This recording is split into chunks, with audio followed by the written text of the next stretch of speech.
Welcome back, children.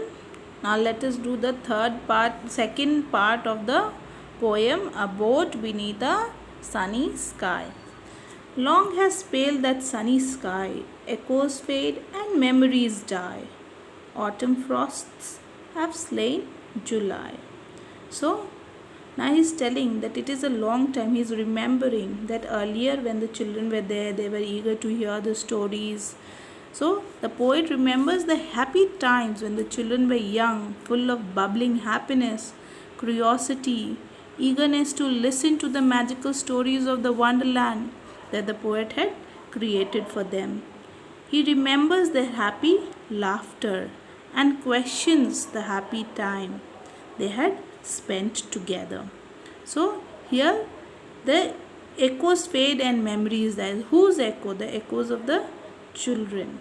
And the memories die. So echo seems to make us feel that the poet is actually able to hear those voices of those faraway times.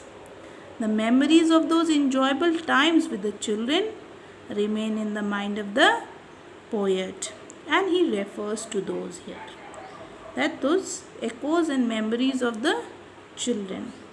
And he's telling that once these children, they were with him on the boat, eager to listen to the stories, and now they are no more there. The autumn frost have slain July. Slain actually means murder or killed. Autumn frost here signifies the adolescence.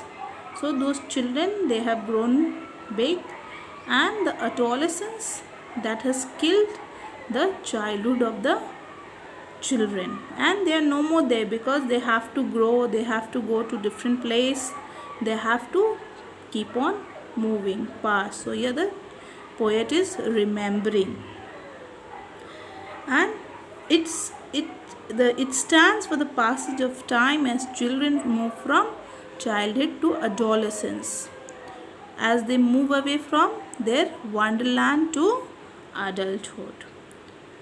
Now the fourth stanza. Still she haunts me, phantom wise, Alice moving under skies, never seen by waking eyes. So in this fourth stanza, the he is referring to is Alice.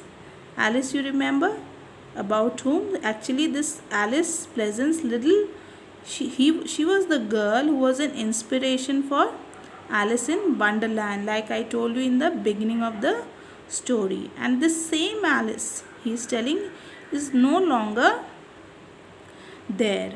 It is no longer summer, and he is describing how she and the other children have left him, the countryside, and they have gone somewhere. He is telling, he is expressing that only the memories of her remain. And he is also adding that he can never see her with waking eyes. Why? Because she is no longer there. So he cannot see her with waking eyes.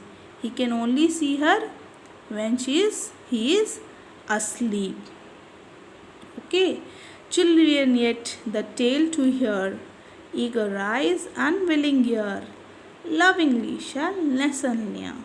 So in this stanza he tells that the children's is writing about the children's situation, how they are no longer here, how they have gone somewhere else, but he has not forgotten them. He still remembers, and he knows more such children will come, but nobody like Alice will be there.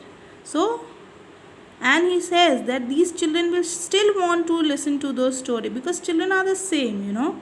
Every time there is no children who does not want to listen to stories or hear the tales. So he is telling that they will be same, they will be there,